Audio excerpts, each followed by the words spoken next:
4 август президенти ҷумҳурии Тоҷикистон пешвои миллат муҳтарам Эмомалӣ Раҳмон бо сафари корӣ вориди шаҳри Туркменбошӣ, Туркманистон шуданд.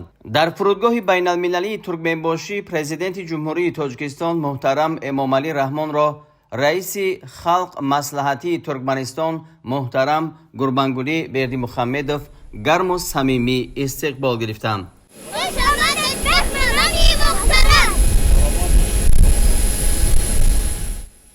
ба ифтихори меҳмони олиқадр майдони фурудгоҳ бо парчамҳои давлатӣ оро ёфта қаровули фахрӣ саф ороста буд.